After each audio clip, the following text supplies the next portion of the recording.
The Shore Servo 2 has a bunch of different homing modes, which can be a little intimidating. But once you see the basics, it all falls into place. So in this video, we'll do a quick example using this Shore Servo 2 drive connected to this Shore Servo 2 motor, which I attached to this linear slide with these proximity switches that we use for travel limits. The proximity sensors are wired back to the Shore Servo 2 drive like this, which are the default inputs for the limit switches. I also have a toggle switch wired like this to enable the servo motor. Let's do a factory reset so you know exactly where I'm starting from. And we always power cycle the drive after a factory reset to make sure any residual settings get cleared out. The limit switch inputs are set up like this. These are the factory defaults that correspond to the wiring of digital inputs 6 and 7, so we don't need to do anything for these parameters. Notice that these are NPN sensors with normally closed outputs. If you have normally open sensors, then you'll probably want to invert these values like this. Let's make sure we wired everything correctly by going to parameter 0.02 and setting it to a 39. If I put a piece of metal in front of this sensor, I get the forward limit alarm, and if I press the M key, I can see that digital input 7 is set, which by default is the positive limit. And I can also test the servo on switch while I'm here. Yep, looks good. If I test the other limit switch, I get the negative limit alarm, and if I press the M key, I see that's being caused by bit 6. Perfect. So we know this is the positive limit, and this is the negative limit. But is this the positive direction? Well, let's jog the motor to find out by going to parameter 4.05 and setting it to a reasonable speed. 400 RPM ought to be fine for this guy. Oops, the drive's telling me I forgot to turn the servo on. Let's enable the servo and try that again. Up arrow to jog in the forward direction. Great, we're moving towards the positive limit. That's good.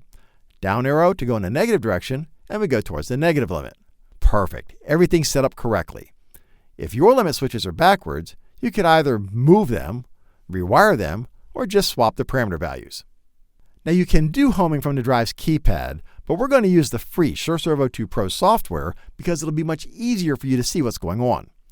There's videos showing you how to use the software, so I'm going to assume you're already familiar with it.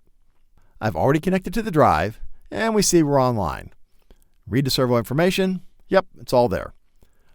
Homing on the Shore Servo 2 drive is specifically for finding the home position for the register position mode. So I'll click on this guy, select position register mode, and write it out. And the software reminds us to power cycle the drive after a mode change. Now that's really important. The new mode doesn't get fully initialized until a full power cycle is complete. And of course, the software lost connection with the drive during the power cycle, so we need to click on this guy to reconnect the drive. Now we go down to the position register mode to configure it. Now there's a whole video dedicated to setting up all of these paths in position register mode. But notice that the paths start at path 1. The only thing that video doesn't cover is homing, which is dedicated to path 0. There are 11 different homing methods. Let's start with this one. It just says we're going to home in the forward direction, that's this way on our linear slide, until we see the positive limit sensor activate. And if that's all we do, then define that limit as the origin. Now we can modify that to retreat to the last Z-pulse and set that as the origin, or forward to the next Z-pulse and set that as the origin, or do nothing and just leave the positive limit as the origin. For this demo, let's return to the last Z-pulse and set that as the origin. When I say the Z-pulse, I'm referring to the pulse the motor's encoder generates once per revolution. It's a quick and easy way to get things lined up exactly the same way every time. And when we hit a limit, report an error. That's cool because then you can feed that alarm to a digital output so you can monitor when the limit is hit during homing, for example. Now we have 2 speeds to adjust. The first one is when we're looking for the positive limit. Let's use the same 400 RPM we used earlier to jog. We enter 4,000 because there's an implied decimal here. And we'll slow down to a quarter of that speed for the trip back to the last Z-pulse. This stuff down here is all loose ends. What do we want to do after homing? Well, we don't want to do anything yet, but we could jump to any path to start our process. These set the acceleration and deceleration times that go with these speeds. How much delay do you want before starting the next path? Should homing start immediately after a power-up? And once the origin is found, what value do you want to set it to? 0 is fine for us, but if you needed an offset, this is where you would put it. Let's write all that to the drive. Well, that's it. So when I tell it to run path 0, the homing path, we expect this carriage to move in the forward direction until it sees the positive limit, it should then ramp down, reverse, and then go find the last Z-pulse on the motor's encoder at quarter speed, and then ramp down from there. Make sure the servo is enabled and execute path 0 by hitting this button. Sure enough, the carriage moves towards the positive limit, sees it, ramps down, ramps back up to quarter speed until it sees the next Z-pulse, and it ramps back down. And if I bring up the encoder count display, we see that we're at this many encoder counts to the right of the Z-pulse.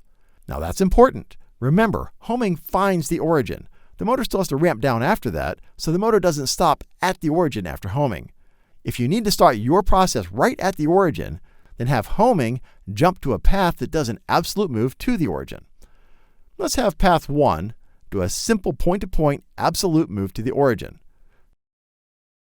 Write that to the drive, and execute path 1. Sure enough, the carriage moves to exactly 0. Again, to automate that, you would put path 1, or whatever path you used, right here, and homing will automatically execute that when it's done finding the origin. The other homing modes are just variations of this theme. You can do exactly what we just did, except head in the reverse direction until you see the negative limit. Most of the time, though, you'll want to avoid hitting the limit sensors and instead add a third sensor to mark the origin. You would put that third sensor where you want the origin to be, wire it to digital input, and assign that digital input the origin code. These are the parameters that control the digital input's function. So you would assign a 24 hex to the digital input you wired the sensor to. So when you select one of these, the drive will look for that digital input to decide where the origin is. And you can do it on the rising edge in either direction or the falling edge of the sensor in either direction. You can also just look for the nearest Z-pulse in either direction. Again, that's the single pulse the encoder sends out each rotation. You can look for a collision in either direction. That is, the drive can sense when it hits bumpers like these and call that the origin. Some folks call that a positive stop or a mechanical limit or a home to hard stop. Regardless, you'll want to make sure you do homing very slowly when using the collision detection method. And finally, you can simply set the current position as the origin. Let's look for the nearest Z-pulse in the reverse direction. Notice there are no longer any Z-pulse options. That makes sense because we're going directly to Z. Let's write that out. Looks good. Run homing. Do it again.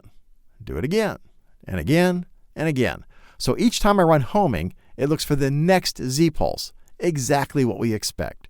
The rest of the options all work basically as they did in our first example. And that's really all there is to homing. Just remember that homing finds the origin. It doesn't move the motor to the origin. Also, when changing homing modes, if things don't work as expected, try power cycling the drive after changing the mode. That'll usually clean up loose ends and get things working the way you expect. Click here to learn more about the SureServo 2 system and to find more tutorial videos. Click here to subscribe to our YouTube channel so you'll be notified when we publish new videos like this, and click here to learn about Automation Direct's free award-winning support options.